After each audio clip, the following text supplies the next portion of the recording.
무장의 완성이라는 제목으로 말씀을 증거하도록 하겠습니다. 자, 오늘도 우리는 성령님에 대해서 초점을 맞추고 말씀을 보려고 합니다. 그러니까 철로역정으로 따지자면 우리는 계속 지금 해석자의 집에 머물러 있습니다. 해석자가 성령이라고 말씀을 드렸잖아요. 지난주에 우리는 진리의 영이신 성령님에 대해 살펴봤고, 그 진리의 영이신 성령님은 우리로 하여금 거짓에서 벗어나게 하신다라고 하는 것을 살펴보았습니다. 이제 사실은 이 에베소서 6장 10절부터 20절, 길게는 그렇게 잡지만 말씀만 따지면 14절부터 17절이 말씀에 대한 무장인데, 그 중에 제일 첫 번째 나오는 것이 바로 진리로 허리띠를 띠는 것입니다. 그것이 첫 번째 무장이에요. 이것이 되지 않으면 나머지는 무장이 될 수가 없습니다. 진리로 허리띠를 띠는 게 뭘까요? 예수 그리스도를 내 삶의 중심에, 예수 그리스도를 내 삶의 왕으로 예수님의 통치를 받아 살아가는, 그것을 매일 결단하며 그렇게 매 순간 살아가는 삶을 말하는 것입니다. 그렇게 살지 않으면 아무리 말씀을 많이 알아도 그것은 나의 유익을 위해서 내가 말씀을 이용하는 것이지 주님의 다스림을 받을 수 없기 때문에, 말씀의 능력이 나타날 수 없기 때문에 우리는 속는 거예요. 그래서 첫 번째 무장은 진리로 허리띠를 띠는 것입니다. 자, 이것이 말씀의 무장의 첫 번째라면, 자, 성령님은 진리의 영이신, 진리의 영 또는 말씀의 영도 되시지만 다른 한편으로는 기도의 영이세요. 그래서 성령님은 우리를 무릎 꿇는 기도의 자리로 이끄시고, 우리가 기도할 때 또 성령님은 우리 안에 충만해 주십니다. 아무리 말씀을 많이 알아도 기도하지 않으면 우리 말씀대로 살 수가 없어요. 왜 그렇습니까? 정말 정작 필요한 때 말씀을 적용해서 믿음으로 우리가 도전을 해야 될 때 말씀이 생각나지 않기 때문이에요. 우리가 말씀이 생각나야, 아는 말씀이 생각이 나요. 그 말씀에 믿음으로 반응하든지 뭐든지 할 것 아닙니까? 근데 캄캄하게 말씀이 생각나지 않는데 어떻게 우리가 믿음으로 살 수 있겠어요? 그러니까 마귀에게 질 수밖에 없는 것입니다. 근데 우리로 하여금 말씀이, 진리가 생각나게 하시는 분은 다름 아니라 성령님이라는 거예요. 요한복음 14장 26절 말씀을 우리 함께 읽어보겠습니다. 시작. 보혜사 곧 아버지께서 내 이름으로 보내실 성령, 그가 너희에게 모든 것을 가르치고 내가 너희에게 말한 모든 것을 생각나게 하리라. 아멘. 그러니까 말씀이 생각나지 않으니까 어떻게 됩니까? 그냥 내 생각대로, 그 당시에 내 기분대로, 그때 보여지는 그냥 내 컨디션대로 그냥 행하는 거예요. 그리고 이것은 믿음으로 살아가는 삶이 전혀 아닙니다. 그러니까 신앙생활이라고 그냥 전체를 퉁쳐서 얘기할 수 없다라는 거예요. 믿음으로 살지 않는 것입니다. 자, 그러므로 그런 의미에서 여러분, 말씀을 아는 것과 더불어 우리 영적인 무장의 완성은 기도로 되는 거예요. 기도가 바로 영적인 무장의 완성인 것입니다. 자, 그런 의미에서 여러분, 우리가 그러면 영적 무장의 완성을 해야 되겠는데 어떻게 우리가 기도해야 될까요? 구체적으로.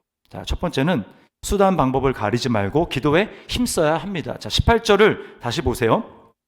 모든 기도와 간구를 하되 이를 위하여 깨어 구하기를 항상 힘쓰며.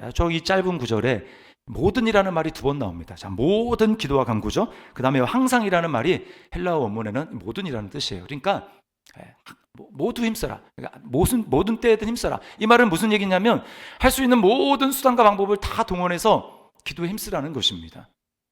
때를 가리지 말라는 거예요. 장소를 가리지 말라는 거예요. 사무실에서, 또 내 방에서, 또는 길거리를 가면서, 차를 운전하면서, 버스를 타면서 장소를 가리지 말고 모든 기도할 수 있는 기회를 잡으라는 것입니다. 그런가 하면 그 시기도 마찬가지예요. 일과를 시작하기 전에, 일과 중에, 그 일과를 마친 다음에 잠자기 전에 순간순간 기도하라는 것입니다. 그런가 하면 기도의 방법도 다 동원해야 됩니다. 묵상으로 기도도 해야 되지만 소리를 내서 기도해야 되고, 이 가운데 방언으로 기도하실 수 있는 분들이 있다면 방언으로도 기도하라는 거, 할 수 있는 모든 수단을 동원해서 기도하라 라고 하는 것입니다. 또 찬양할 수 있다면 곡조의 힘을 빌어서 곡조가 기도가 되는 이 찬양을 함으로써 기도하라는 것입니다. 그런가 하면 혼자서 기도할 뿐만 아니라 함께 모여서 하나님 앞에 합심해서 모여서 기도하라 라고 하는 것입니다. 공예배로 모여서 기도하고 또한 다락방으로 모여서 기도하라는 거예요. 이게 모든 기도와 간구를 하되 항상 힘쓰며 라고 하는 말씀의 의미인 거예요. 여러분, 왜 이렇게까지 해야 됩니까? 목사님, 그냥 주일 일주일 우리 삶이 얼마나 힘든데요. 목사님 일주일에 한번 그냥 주일날 나와서 예배드리고 그때 있는 중간중간에 기도 시간 그때 그냥 기도하면 되지 않습니까? 하루에 3번 밥 먹는데 밥 먹을 때 식사 기도 그때 조금 더 길게 기도하면 되지 않을까요? 안 됩니다. 왜 안 될까요? 왜 안 될까요? 우리는 악한 세상 가운데 살아가고 있기 때문이에요. 여러분, 우리는 그냥 눈에 보이지 않는다고 그냥 나만 열심히 신앙생활 하면 되는 것으로 착각하는데 그게 아니라는 겁니다. 우리는 보이지 않는, 눈을 딱 감는 순간 보이지 않는 세계에 우리를 믿음 생활 하지 못하도록 우리의 믿음을 떠내려 가도록 엄청난 이 물결, 세속의 파도가 치고 있다는 걸 알아야 돼요. 내가 가만히 있으면 그냥 가만히 있는 게 아닙니다. 물결에 의해 가지고요 저쪽 밑으로 떠내려 가는 거예요. 우리 그것을 기억해야 합니다. 자, 12절 말씀해 보면 뭐라고 되냐면 우리의 씨름은 하늘에 있는 악의 영들을 상대합니다. 악의 영들이라고 이야기를 합니다. 자, 그리고 13절에는 뭐라고 하냐면 이는 악한 날에 너희가 능히 대적하고 모든 일을 행한 후에 서기 위함이라. 자, 악한 영들, 악한 날에 라고 얘기를 합니다. 한 장 앞으로 가도 5장에 보면 성령 충만을 위해서 기도하라고 하기 전에 뭐라고 하냐면 이는 때가 악함이라 라고 이야기를 합니다. 우리가 살아가는 이 시대가 악하다고 얘기를 해요. 무슨 얘기냐면 악한 자들이 있기 때문에 악한 자가 있는데 악한 자는 이 세상의 배후에 있는 마귀입니다. 예수님은 그 마귀를 향해서 이 세상 임금이라고 이야기를 했어요. 눈에 보이지 않습니다. 믿는 사람들은 무슨 말도 안 되는 소리를 하냐라고 얘기할지 몰라요. 그러나 분명한 영적인 현실입니다. 이 세상의 임금인 마귀는 자기가 다스리는 이 세상에 사람들이 이 세상에 집중하게 만듭니다. 하나님께 집중하지 못하게 만듭니다. 그리고 모든 사상, 문화, 수달, 동원할 수 있는 모든 것들을 다 동원해서 하나님의 시선을 떼서 이 세상에게만 마음을 쏟도록 만드는 거예요. 요즘 이제 챗 GPT가 열풍입니다. 뉴스 보시고 하신 분들, 또 이미 가입해서 쓰시고 있는 분들도 혹 있는지 모르겠어요. 엄청난 열풍이지 않습니까? 2달 출시된 지 2달 만에 가입자가 1억 명을 돌파하고 지금은 소식이 점점 알려지면서 기하급수적으로 가입자와 사용자가 늘고 있다고 합니다. 그래서 저도 이제 가입을 해봤어요. 가입을 하고 저는 목사니까 뭘 해봤을까요, 여러분? 설교를 제가 해봤습니다. 설교. 제가 이번 주 설교를 준비하면서 좀 도움이 될까 해가지고 에베소서 6장 딱 본문 말씀을 치고 이걸 중심으로 내가 이 주제로 설교를 하려고 하는데 한번 설교문을 좀 작성해봐라 이렇게 딱 시켰어요. 그랬더니 고민도 안 하고 깜빡깜빡 하더니 쫙 이렇게 써내려 갑니다. 근데 설교문 전체는 아니고 개요예요. 그 아웃라인만 이제 도입부, 그 다음에 1, 2, 3, 그 다음에 결론 이렇게 나오는데 물론 제가 설교하려는 방향이랑 달랐기 때문에 제가 참고하진 않았지만 그러나 그 자체로 봤을 때는 논리가 너무 완벽했어요. 정말 완벽한 논리다 라는 생각을 하게 됐습니다. 그런가 하면 학교에서는 벌써 학교에 내어주는 숙제, 에세이 이런 숙제를 GPT를 통해 가지고 하는 학생들이 등장했고 그래서 학교에 제출하는 사람들이 등장을 했습니다. 그리고 거기에 더해서 그 학생들이 GPT를 썼나 안 썼나를 잡아내서 빵점 처리 받은 학생들이 속속 등장한다고 합니다. 뭐냐면 이미 GPT를 사용했는지 사용하지 않았는지를 밝혀낼 수 있는 프로그램이 개발이 됐다고 해요. 그러니까 얼마나 기술이 지금 빠른 시대에 우리가 살아가고 있는지 모릅니다. 여러분, 이런 시대를 살아가다 보면 우리는 착각하게 돼요. 인간의 능력에 한계가 과연 있나? 한계가 없는 거 아닌가? 그러니까 마귀는 이렇게 속삭입니다. 중요한 거는 이 세상이야. 너의 관심을 이 세상에 두어야 해. 그러므로 인간의 능력을 봐라. 얼마나 인간이 대단하냐. 그러니까 인간이 할 일은 자신 안에 있는 잠들어 있는 잠재력을 깨우는 거야. 너의 자아를 최대한 실현하는 거야. 그게 인생의 가장 중요한 목적이야. 이 세상에 집중해 라고 이야기를 하는 것입니다. 여러분, 그러나 하나님을 제거하고서 인간 스스로가 중심이 되어서 다스리는 세상이 과연 좋기만 할까요? 기술이 굉장히 발전해서 우리가 누리는 것도 있지만 정반대로 부정적인 엄청난 폐해도 같이 증가합니다. 이게 인간의 한계예요.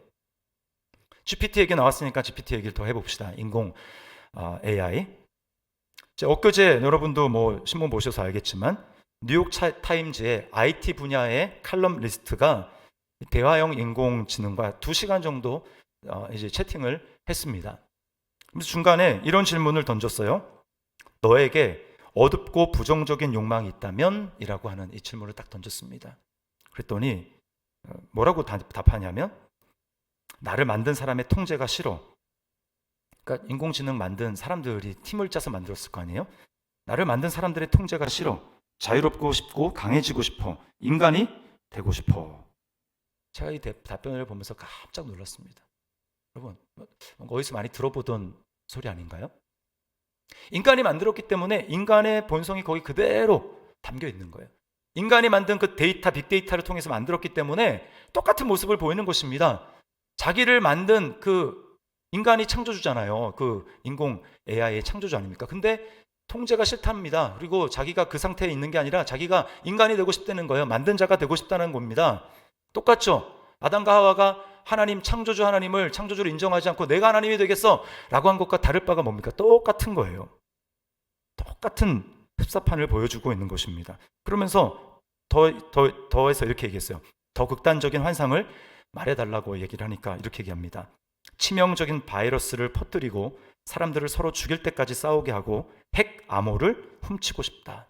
핵 암호를 넣어서 핵폭탄이 말살되게 해서 이 세상을 그냥 멸망시키고 싶다라는 거죠. 여러분, 이게 바로 인간의 본성이 보여주는 것이고 인간이 만들어낸 기술의 그 단면을 보여주는 거예요. 정말 앞으로 SF 영화에서 나오는 것처럼 기계들의 반란이 일어날지도 모르겠습니다. 여러분, 제가 뭘 말씀을 드리려고 하냐면 마귀는 우리로 하여금 어떻게든 이 세상이 전부인 것처럼, 눈에 보이는 세상이 전부인 것처럼, 하나님 없이도 얼마든지 우리 몸으로 살아갈 수 있는 것처럼 사람들로 하여금 착각하고 그런 사상을 심어주고 실제로 그렇게 여기며 살아가도록 한다라는 거예요. 눈에 보이는 것. 그러므로 여러분, 그리스도인들이 기도하지 않는다면 눈에 보이는 이 세상에 함몰되어 살아갈 수밖에 없습니다. 기도하지 않는다는 건 뭐예요? 계속 눈뜬 채로 살아간다는 거 아닙니까? 눈뜬 채로 살아간다는 게 뭐예요?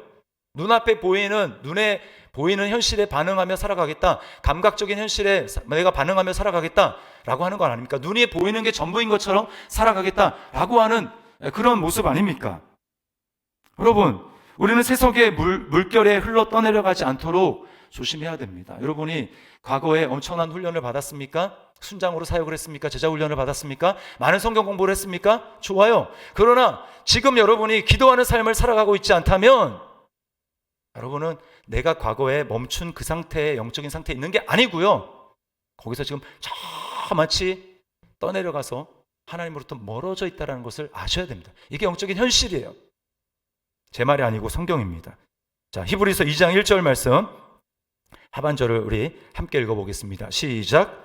우리가 흘러 떠내려가지 않도록 함이 마땅하니라. 배교회 시대에 쓰여졌던 이 히브리서 기자가 뭐라고 합니까? 흘러 떠내려가지 않도록 함이 마땅하다. 여러분, 그런 의미에서 기도가 저는 눈을 감고 기도를 한다라고 하는 의미가 참 있는 것 같아요. 자, 눈을 감잖아요. 우리가 기도할 때 보통. 물론 눈 뜨고 기도할 수도 있지만 그건 뭐예요? 하나님 앞에서 의지와 결단이에요. 눈을 감는다. 아, 나는 보여지는 이 세상이, 감각적인 이 세상이 전부인 것처럼 살아가지 않겠습니다. 나는 그래서 보여지는 감각 세계의 그 뒤에서 배후에서 역사하는 악한 자, 마귀가 이 세상의 사상과 문화를 통해 가지고 사람들을 이끌고 그래서 보여지는 이 세상에 전부 다 투자하고 거기에 마음을 쏟으며 살아가는 그 세대 나는 저항하며 살겠습니다라고 하는 그 결단이 바로 눈을 감는 것입니다. 눈을 감는다는 건 뭐예요? 내가 눈에 보이지 않는 하나님을 믿음의 눈으로 바라보겠습니다. 또 무릎을 꿇지 않습니까? 뭐예요?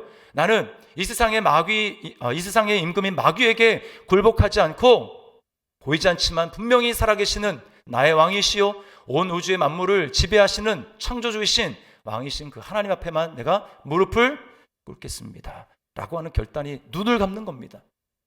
내가 보이지 않는 것을 보는 것처럼 살아가겠다. 이게 눈을 감는 기도의 행위라는 거예요. 여러분, 기도는 무한하신 하나님과 접속하는 것입니다. 핸드폰을 다 쓰면 배터리가 방전이 되면 아무리 기능이 좋아도 핸드폰을 못 쓰잖아요. 그러면 첫 번째 해야 될 일은 뭡니까? 꽂는 거예요. 전원의 그 단자에다가 꽂는 것입니다. 그렇게 되면 충전이 되기 시작하죠. 엄청난 전류가 들어가가지고 핸드폰이 충전이 되고 그러면 다시 놀라운 기능들을 사용할 수 있는 것처럼 핸드폰이 방전이 되면 해야 될 가장 중요하고 첫 번째 되는 일은 접속입니다. 우리가 보이는 것으로 살아가도록 부름받지 않고 보이지 않는 것을 천국 하나님 받습니까? 아니잖아요. 그러나 성령님이 우리 안에 계셔서 그것이 믿어지게 하시고 그래서 고백해서 우리가 믿음으로 살아가는 삶으로 부름을 받았다면 우리가 해야 될 일은 뭐예요? 하나님과 접속하는 것입니다. 하나님과 접속해서 보이진 않지만 영원한 실제이신 그 하나님의 무한하신 사랑과 능력이 내가 영적으로 기도할 때 접속되어서 그 하나님으로부터 나에게 흘러 들어오는 거예요. 하나님의 충만하심으로 나도 충만해지는 것입니다. 하나님의 다스리심을 실제로 받기 시작하는 것입니다. 그러면요, 우리가 담대해집니다. 그리고 소망이 있어요. 믿음으로 도전할 수 있는 용기와 힘이 생깁니다. 그러면서 항상 스탠바이 되어 있는 상황이에요. 마치 핸드폰을 작동하면 바로 작동할 수 있는 것처럼 우리가 기도로 하나님과 접속해서 하나님의 능력을 공급하게 되는 것은 어떤 의미냐? 항상 스탠바이로 주님 말씀만 하십시오. 나는 준비되어 있습니다. 내가 실행하겠습니다. 말씀하십시오. 종이 듣겠습니다. 이거죠. 그러나 여러분, 우리가 기도하지 않는다면 우리는 준비가 되어 있지 않는 것입니다. 기도하지 않으면 하나님의 무한한 능력을 공급받을 수도 없고 세상이 눈에 보이기 때문에 머리로는 하나님이 살아계시는 거 알고 머리로는 말씀이 옳다라는 거 알지만 능력이 없어요. 능력이. 말씀이 그냥 쪼그라 붙어 있습니다. 머리에. 아무런 능력이 없어요. 실제로는 우리가 내가 세상에 보고 들은 생각대로 나의 신념대로 그렇게 살아갈 수밖에 없어요. 그게 현실입니다. 그래서 아무리 하나님의 말씀이 이렇다고 얘기하고 여러분 이렇게 사셔야 된다라고 말씀 얘기를 해도 이게 별로 그렇게 와닿지가 않습니다. 나 너무 힘듭니다. 너무 힘든 내 삶에 또 이렇게 부담을 주지 마십시오라고 하면서 하나님 말씀을 부담스럽게 여기는 거예요. 내가 이런 상황에 내 코가 석자인데 어떻게 그걸 합니까? 말이 좀 되는 소리를 하십시오. 왜 그럴까요? 그것은 삶이 힘들어서가 아니라 환경이 힘들어서가 아니라 물론 그런 면도 좀 있겠죠. 그러나 하나님의 능력을 공급받지 못하기 때문에 그러니까 내 힘으로 내 생각대로 오로지 내가 전부 책임지며 살아가는 삶이니까 그렇게 살아갈 수 없는 것이 말씀에 반응할 수가 없는 거예요. 여러분 육체적인 본능에만 충실하게 됩니다. 기도하지 않을 때 그렇게 됩니다. 보이는 세계에 반응하는 게 전부입니다. 영적인 얘기하면 부담스러워하고 힘들어합니다. 어떻게 될까요? 결국 주님으로부터 점점 멀어집니다. 흘러 떠내려가기 시작하는 거예요. 멀어지는 거예요. 내 의도가 아무리 선하고 나는 하나님의 뜻대로 살고 싶고 나는 하나님께 영광을 돌리는 삶을 살아가기를 원하지만 그 마음의 원함과는 상관없이 실제는 떠내려가는 거예요. 안 돼요. 그 대표적인 예가 베드로 아닙니까? 베드로를 보십시오. 얼마나 주님을 위해 살고자 하는 열정이 넘쳤습니까? 그러나 겟세마네 동산에서 주님이 시험에 들지 않게 깨어있어 기도하라 라고 말했는데 제자들을 다 잤습니다. 베드로도 잤습니다. 그 다음 어떻게 됐습니까? 바로 두려움이 엄습해서 자기에게 어려운 일이 생기니까 두려움이 엄습하니까 어떻게 됩니까? 전에는 예수님을 누구보다도 가까이서 쫓아가는 사람이었는데 이제 환경의 지배를 받기 시작합니다. 두려워집니다. 그러니까 예수님과 거리를 뛰기 시작하는 거예요. 멀리 예수님이 저기 있고 그리고 숨어서 멀리서 예수님을 따라가기 시작합니다. 주님과의 관계가 멀어졌어요. 떠내려갔습니다. 떠내려가고 있습니다. 결국 어떻게 되죠? 예수님 부인하는 거예요. 나는 모른다. 나는 예수라는 사람 모른다. 여러분 이것이 우리가 살아가는 영적인 현실이라는 것입니다. 이런 뼈아픈 교훈을 베드로가 얻었기 때문에 나중에 정말 회개하면서 베드로가 오순절에 성령 충만을 경험한 다음에 베드로 전서에서 베드로가 뭐라고 성도들에게 권면합니까? 베드로전서 4장 7절 말씀 우리 함께 읽겠습니다. 시작. 만물의 마지막이 가까이 왔으니 그러므로 너희는 정신을 차리고 근신하여 기도하라. 정신을 차리고 근신하여 기도하라. 깨어 기도하라. 왜? 내가 해봤는데 기도 안 하면 이렇게 되니까. 기도하면 떠내려가고 기도하면 주님과 멀리 떨어지고 기도하면 안 하면 결국 예수님을 부인할 수밖에 없으니까 너희 대적 마귀가 우는 사자와 같이 두루다니며 삼킬 자를 찾나니 그게 내가 아니라고 여러분 생각하지 마세요. 나는 안전해. 나는 괜찮아. 어떻게 그렇게 자신할 수 있습니까? 기도하라는 얘기 나오면 힘들어 하시는 분들이 계세요. 맨날 또 기도하라는 소리다. 제가 옛날에 그랬습니다. 사춘기 시절에. 기도해야 되는 거 알겠는데, 목사님 알겠는데, 너무 힘들어요. 너무 힘들어요. 저도 기도하고 싶은데 안 돼요. 힘들어요. 어떻게 해야 될까요? 여기에 여러분 희소식이 있습니다. 기쁜 소식이 있어요.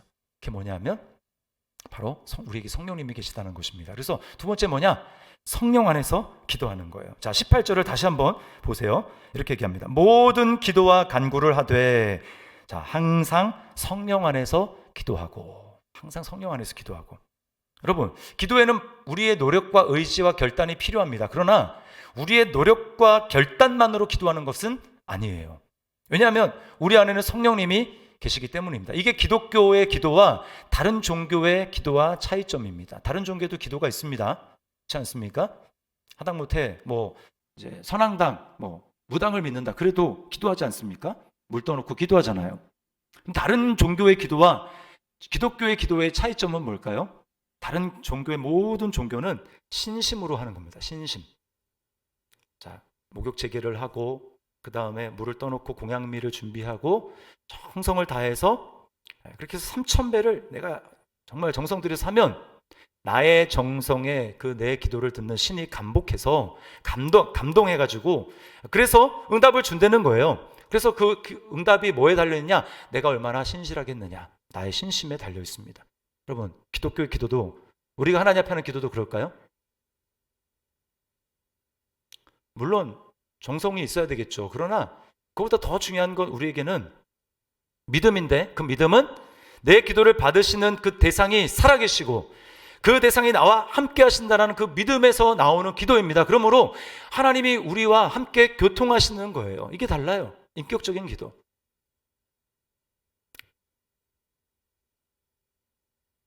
아주 의지가 강한 사람들은 종교적인 기도에 성공할지도 모릅니다. 3,000배 가능할지도 모르겠어요. 그러나 얼마나 그게 고역이고 힘듭니까? 여러분, 우리가 성령님을 잘 알고 믿지 못하면 우리의 기도는 일방적으로 그냥 내가 필요한 리스트 한 바닥 이렇게 써가지고 이거 해주시고 저거 해주시고 이게 필요하고 저거 필요하고 쫙 나열하다가 이제 다 나열했어요. 다 읊었어요. 그러면 기도 끝. 이게 이런 게 우리가 성령 안에 사는 기도가 아닙니다. 굉장히 얼마나 지루하고 얼마나 힘들겠어요. 그러나 성령을 안에서 기도한다는 것은 그런 기도가 아니고요. 이것은 굉장한 기대감이 아주 넘치는 그런 기도입니다. 왜냐하면 성령님이 살아계시니까. 성령님이 살아계시니까. 여러분, 성령님이 내 안에 계신다는 게 얼마나 대단한 일이고 엄청난 일이고, 만약에 여러분 안에 성령님이 계신다는 사실을 여러분이 제대로 안다면 이건 정말 놀라운 일입니다. 구약 시대에도 성령님이 계셨거든요. 성령님은 능력이 아니라 성령님은 인격인 하나님이세요. 구약에도 계세요. 창조주니까 구약에도 계시죠. 그러나 구약과 신약의 결정적인 차이가 뭔지 아십니까? 구약에는 성령님이 내주하지 않으셨어요. 성령님이 내 안에서 떠나지 않고 계속 계신다. 구약에는 불가능. 왜일까요? 구약 성도들의 마음에는 예수 그리스도의 피뿌림이 없었기 때문입니다. 구약에는 피뿌림이 있어도 그냥 옷에 뿌리고 그냥 기구에 뿌리고 그리고 피를 뿌려가지고 짐승의 피를 뿌려가지고 그냥 그 겉만 깨끗하게 하는 거예요. 우리 마음이 깨끗해지지 않습니다. 그러니까 맨날 뭐라는 거예요? 하나님이 너무나 가슴을 치시면서 너희가 입으로는 나를 찾지만 마음으로는 나를 찾지 않는다. 내게서 멀다. 그 마음이 변화되지 않으니까 하나님을 사랑하는 거 불가능한 겁니다. 하나님을 사랑하지 않아요. 물론 다윗 같은 예외가 있긴 하지만 일반적으로 그렇습니다. 일반적으로. 그러나 여러분, 이 마음이 변화되는 것은 새 언약, 구약이 아니라 신약, 새 언약에서 백성들에게만 주어진 약속인데 그 새 언약의 백성의 중보자가 바로 예수 그리스도입니다. 주님께서 이 땅에 오셔서 우리가 하나님께 반역한 죄를 주님이 대신 십자가에 지시고 죽으심으로 피를 뿌려주셨어요. 이것을 믿는 자들에게 어떤 일이 일어나는가? 그 사람의 마음에 예수 그리스도의 피뿌림이 뿌려지는 겁니다. 그러면 우리 마음이 변화되는 거예요.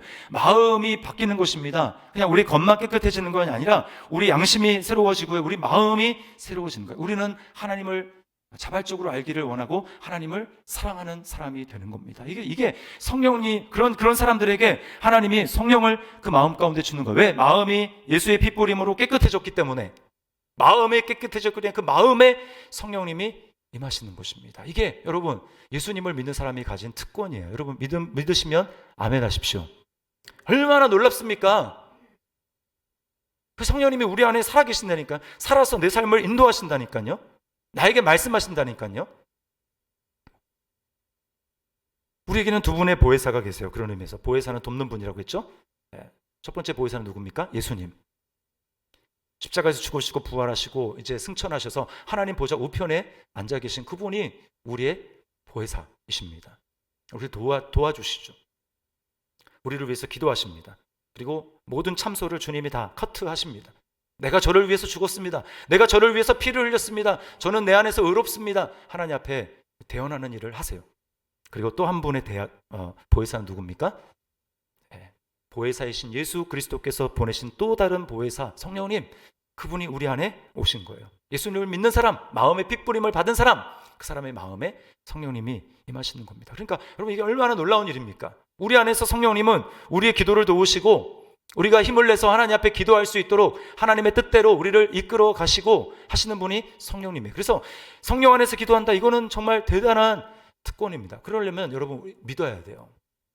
하나님이 나에게, 성령님이 나에게 말씀하시고 성령님이 내 안에 계시고 살아서 내 삶을 인도하신다는 걸 실제로 믿어야 됩니다. 그러나 대부분의 사람들이 머리로 인정은 잘 안 믿어요.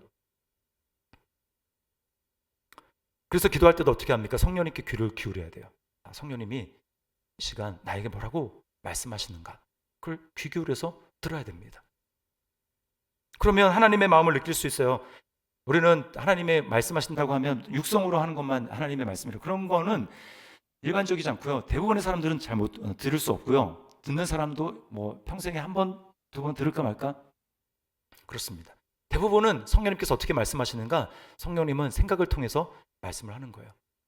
절대 나에게서 나올 수 없는 생각, 때로는 어떤 놀라운 아이디어, 그리고 기도하려고 앉았는데 놀라운 어떤 평안으로 나에게 임재하시고 또 나에게 넘치는 기쁨을 부어주시고, 이게 다 지금 성령님이 나에게 뭔가를 말씀하고 계신다라는 거예요. 우리는 그것을 주의 깊게 관찰하며 믿음으로 들어야 됩니다. 자, 믿음이 뭐예요? 히브리서 11장 6절 말씀으로 세 번역으로 함께 읽어보겠습니다. 시작. 믿음이 없이는 하나님을 기쁘게 해드릴 수 없습니다. 하나님께 나아가는 사람은 하나님이 계시다는 것과 하나님은 자기를 찾는 사람들에게 상을 주시는 분이시라는 것을 믿어야 합니다. 아멘. 하나님이 계시다라는 것, 성령님이 지금 내 안에 계신다라는 것, 이거 믿어야 된다라는 거예요. 여러분, 진짜 상이 뭘까요? 여기 상을 주시는 분이라고 하는데, 믿음이 초보 단계에 있을 때는 상을 하나님이 주시는 내 문제 해결, 재정적인 문제 해결해주고, 내 진로면 진로 문제 해결해주고, 이런 걸 상이라고 생각합니다. 물론 상이죠. 그러나 신앙이 성장하면 알게 됩니다. 그것보다 정말 진짜 상은 하나님 자신이 나에게 충만하게 되는 것, 예수님, 성령님이 내 안에 충만하게 되는 것, 그것이 진짜 상이라는 것을 알아요. 왜요? 문제는 계속 생기거든요. 이 문제 해결해 주십시오라고 해서 그 문제 해결됐더니 또 다른 문제가 생기고 계속 또 거기 염려하고 걱정하고 근심하고 불안하고. 근데 성령님이 우리에게 충만하게 부어지고 그 상태가 계속될 수 있다면 여러분, 정말 하나님 나라를 이 땅에서 누리며 살아가는 거예요. 그러면 그렇게만 누리면 그럼 내가 원하는 것은 안 되는 겁니까? 안 들어주는 겁니까? 그게 아니죠. 더 놀라운 방식으로 하나님께서 우리 삶을 이끌어 주시는 거예요.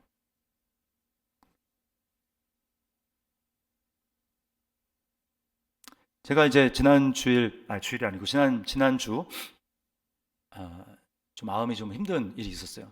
마음이 힘든 일, 좀 우울하고 낙심이 되면서 이거 계속되면은 예전에 안 좋았던 그 침체 가운데 나아가는, 좀 기로에 서 있는 그렇게 좀 나아가는 제 마음을 제가 발견하게 됐어요. 이제 기도하는데 기도할 힘도 안 나지도 않고, 근데 기도하면서 그냥 가만히 앉아서 그냥 주님, 하나님 이름만, 하나님 아버지 그냥 이름만 부르고 있는데 갑자기 제 안에 찬양이 하나가 떠올랐습니다. 찬양 하나. 그 찬양은 뭐냐면 나 기뻐하리라는 찬양이었어요. 나 기뻐하리.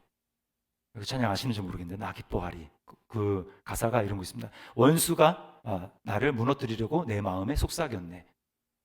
내 영이 깨어 넘어지지 않고 내 마음 기뻐하기로 결심을 했네. 2절에는 환경의 지배를 받지 않고 내 팔의 힘과 목소리, 느끼는 감정과 상관없이 내 마음 기뻐하기로 결심을 했네. 그 찬양이었어요. 내가 찬양이 생각이 나가지고 성령님이 이 찬양을 부르라나 보다. 감정은 전혀 기뻐할 감정이 아니었지만 제가 그 찬양을 불렀습니다. 믿음으로 선포하고 불렀어요. 나 기뻐하리. 그 찬양이 좀 빠르거든요. 근데요, 놀라운 일이 벌어지기 시작합니다. 제가 그 찬양을 부르는데 진짜로 환경은 별로 감사하고 기뻐하지 않는데 제가 그 찬양을 부르니까 내 안에 기쁨이 생기기 시작하는, 감사가 생기기 시작하는 겁니다. 제가 그 환경에 지배를 받지 않고 승리할 수 있었어요. 여러분, 이런 일을 성령님이 하시는 거예요. 나는 기도를 하려고 했는데 성령님이, 기도가 안 되니까 성령님이 도와주셔서 야, 너 지금 이렇게 해봐, 이렇게 할 수 있어 라고 하면서 성령님이 저에게 감동을 주시니까 제가 그 감동에 순종하며 나가니까 기도할 수 있고 하나님을 찬양할 수 있고 회복이 되더라는 것입니다. 여러분, 이게 바로 성령 안에서 기도하는 거예요. 성령님이 계십니다. 제 안에만 계시는 게 아니라 예수님을 주로 믿고 고백하고 영접한 여러분에게도 성령님이 계시는 것을 믿으시기를 바랍니다. 그러므로 여러분, 모든 기도와 간구를 하는 것은 나 혼자 빡빡 기면서 안 되는 거, 그렇게 하라는 게 아닙니다. 내 안에 계신 성령님을 의지하고 성령님을 의식하며 성령님을 믿으며 기도하라는 거예요. 그럴 때 기도가 달라지는 것입니다.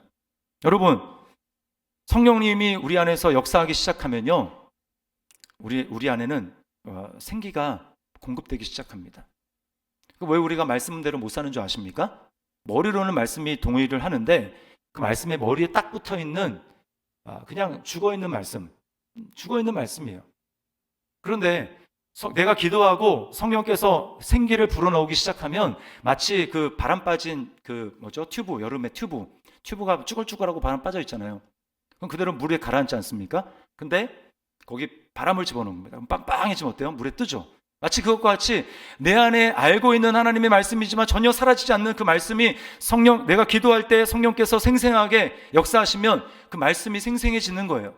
또 하나님도 그냥 하나님이 계신다는 걸 알지만 별로 소용없는 것 같은데 내가 기도하기 시작하면 하나님이 생생해지는 겁니다.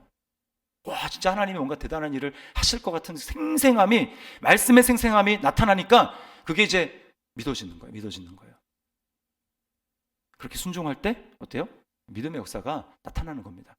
근데 왜 말씀에 순종 못하는가? 그냥 말씀이 그냥 쪼그라 붙어 있다니까요. 생기가 없다니까요.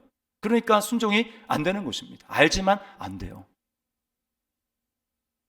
이것을 알았기 때문에 바울 사도는 이미 예수를 믿고 있는 에베소 교회 성도들에게 하나님을 알게 해달라고 합니다. 이미 하나님을 알고 있는 사람들한테 하나님을 알게 해달래요. 이거는 머리로 아는 게 아니라 하나님을 실제로 경험하는 것을 이야기를 하는 것입니다. 하나님의 나라의 소망으로 충만하게 해달라고 이야기합니다. 어떻게요? 성령을 통해서. 에베소서 1장 17절 말씀 우리 같이 한번 읽어보겠습니다. 시작.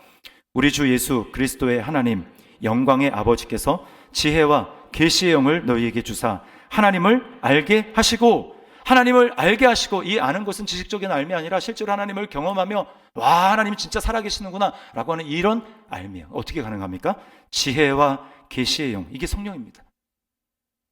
그래서 기도하는 거예요. 지혜와 계시의 영이신 성령님, 하나님을 알게 해주십시오. 하나님을 실제로 경험하게 해주십시오 라고 바울 사도가 지금 이미 믿고 있는 에베소 교회 성도들을 향해서 기도하고 있다라는 겁니다. 여러분, 우리가 성령 안에 있기 때문에 할 수 있는 또 하나의 특권은 뭐냐면 바로 중보기도입니다. 내 안에 성령님이 계시잖아요. 그러면 성령님은 때로는 마음에 누구를 위해서 기도해야 된다라는 그런 소망, 또 감동, 또는 기도의 부담을 주십니다. 중보기도 18절 끝과 19절에 이렇게 나오죠. 여러 성도를 위하여 구하라. 또 나를 위하여 구할 것은, 여기 여러 성도라고 되어 있지만 원문에는 모든 성도라고 되어 있어요. 모든 성도.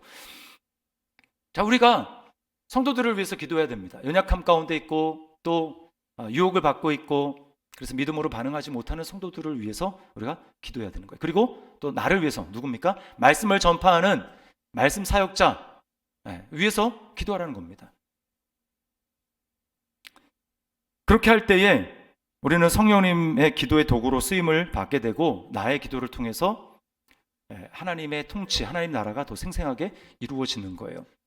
그 웨슬리 듀웰의 기도로 세계를 움직이라라는 그 책에 보면 매튜 하긴스 선교사님의 이야기가 나옵니다. 이분은 아프리카 케냐 케냐에서 사역하시는 선교사님인데 안식년을 맞아서 이제 미국으로 자기 본국으로 돌아오게 됐습니다. 근데 돌아오는 길에 이제 공항을 가야 되지 않습니까? 그 나이로비 공항을 가야 되는데 그 가는 길에 중간에 차가 멈췄어요. 백방으로 뭐 알아보고 해도 이 차를 고칠 수가 없는 겁니다. 근데 그 곳이 어디냐면 마오마오라고 하는 지역인데 굉장히 위험한 지역이에요. 폭동이 자주 일어나고 케냐인과 또 이제 현지 선교사님들이 살해당하는 굉장히 위험한 지역입니다. 차를 고치지 못했어요. 꼼짝없이 그날 밤을 그 차 안에서 이제 아내와 보내게 된 것입니다. 기도하면서 말씀을 보면서 무사히 잘 넘기고 이렇게 공항으로 오게 됐습니다. 그런데 그 공항에서 아마 하루쯤을 더 묵었나 봐요. 그 근처에서. 그때 현지인 목사님이 이 매튜 선교사님에게 이렇게 물어봅니다. 선교사님, 혹시 간밤에 16명 되는 사람이랑 함께 있지 않았습니까? 어떤 사람이 그 현장에 있었다고 얘기를 하는데 차가 고장나 있어가지고 그 차를 좀 덮쳐서 뭐 강도짓을 하려고 그렇게 가는데 갑자기 그 16명이나 되는 사람이 그 차를 뺑 돌려 포위하고 있어가지고 무서워서 깜짝 놀라서 이제 가지 못하고 포기했다고 그런 말을 자기한테 했다라는 거예요.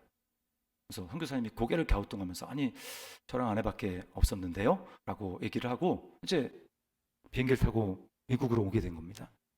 근데 이제 미국으로 와가지고 교회들마다 다니면서 선교 보고를 하는데 어느 한 교회에서 선교 보고가 끝난 다음에 한 성도님이 선교사님 이렇게 묻더래요. 선교사님 혹시 언제쯤 선교사님에게 이런 좀 어려운 일이 좀 있지 않았습니까? 라고 이야기를 하더랍니다. 선교사님이 잘 생각을 해보니까 그때가 바로 차가 마오마오라는 그 지역에 있었던 그 일을 당한 때였대요. 그래서 저에게 이런 일이 있었습니다 라고 이야기를 했더니 그 성도님이 간증을 하는 겁니다. 사실 그날 우리 예배를 끝날 때쯤에 정말 제 마음에 강하게 성령님께서 선교사님을 위해서 기도하지 않으면 안 될 것 같은 그런 강력한 부담감을 주셔가지고 제가 예배가 끝날 때쯤에 앞에서 광고를 했습니다. 예배가 끝난 다음에 선교사님을 위해서 기도할 텐데, 매튜 선교사님을 위해서 기도할 텐데 기도하기를 원하는 분은 나오십시오. 그래서 나와서 기도한 사람이 16명이었다는 거예요. 그 기도를 하니까 여러분 하나님이 아마 그 16명은 그 현지에 있었던 16명은 아마 천사가 아니었나 싶은데 하나님이 천사를 보내서 그것을 지켜주신 것입니다.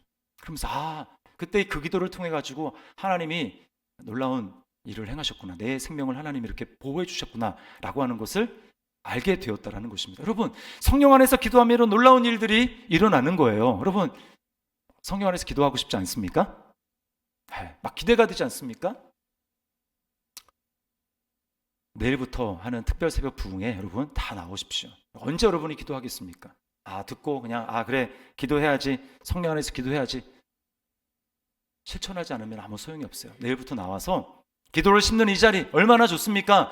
찬양이 있고 또 강사 목사님들 오셔서 말씀을 선포하고 또 함께 기도하는 성도들 약속이 있잖아요. 두세 사람이 내 이름으로 모인 곳에는 나도 그들 중에 있느니라.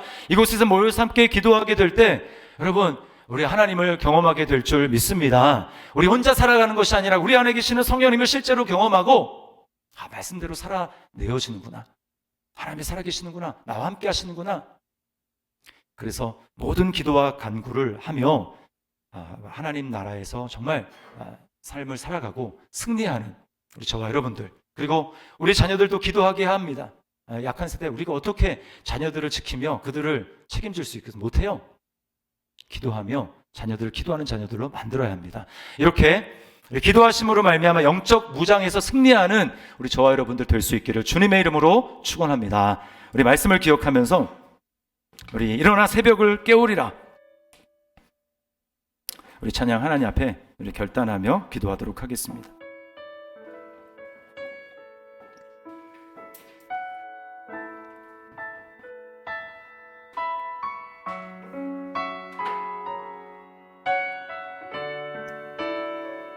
지금 우리는 마음을 아파요. 지금 우리는 마음을 아파요. 진정으로 기도할 때니 모이자 하나 되자. 우리가 갈 길이라 찬양과 원망과 기도와 정성을 다해 기도와 주님께서 기도하신 것처럼 말씀 속에 권능으로 임하시니 사랑으로 하나 되자.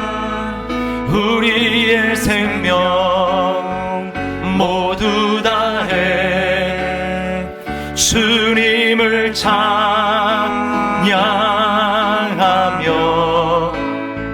온 세상에 주의 사랑 전하리라. 일어나 새벽을 깨우리라. 일어나 새벽을 깨우리라. 지금 너희가 하나 될 때이니 일어나 새벽을 깨우리라. 내가 너희와 함께 하리라. 지금 우리가 하나님 의지하고 지금 우리가 하나님 의지하고 담대히 나갈 때이니 모이자 하나 되자. 주님이 지키시리라. 아멘. 주님이 지키십니다. 찬양과 온 마음과 정성을 다해 기도와 주님께서 기도하신 것처럼 말씀 속에 권능으로 임하시는 사랑으로 하나 되자. 우리의 생명 모두 다해 주님을 찬양하며 온 세상에 주의 사랑 전하리라. 이러기 위해서 우리가 기도해야 합니다. 일어나 새벽을 깨우리라. 지금 너희가 하나 될 때이니 일어나 새벽을 깨우리라. 내가 너희와 함께 하리라. 우리 시간 기도하겠습니다. 말씀을 기억하면서 여러분이 가만히 있으면 그 자리에 가만히 있는 게 아니라 떠내려간다는 것을 기억하십시오. 지금은 악한 마귀가 이 세상을 장악하고 있고 또 이때는 악한 때라고 말씀합니다. 영적으로 무장해야 돼요. 영적 무장의 마지막은 기도입니다. 말씀 안다고요? 아는 것으로 안 됩니다. 행위에 지지가 않는데 그 말씀이 무슨 소용이 있습니까? 생각도 안 나는데 어떻게 우리가 말씀으로 살아갈 수 있겠습니까? 우리가 기도할 때 성령이 우리 안에 운행하시고 역사하시고 충만하시고 말씀이 생각나게 하시고 그럴 때 우리가 승리할 수 있는 것입니다. 마지막 때 정신을 차려 기도할지라 근신하여 기도하라고 말씀합니다. 주님, 내가 성령님을 믿지 않고 잠잠하게 했던 것을 주님 앞에 회개합니다. 내가 보이는 이 세상에 반응하며 살아갔던 것, 눈 감지 않고 보이는 세상이 전부인 것처럼 살아갔던 삶에서 돌이킵니다.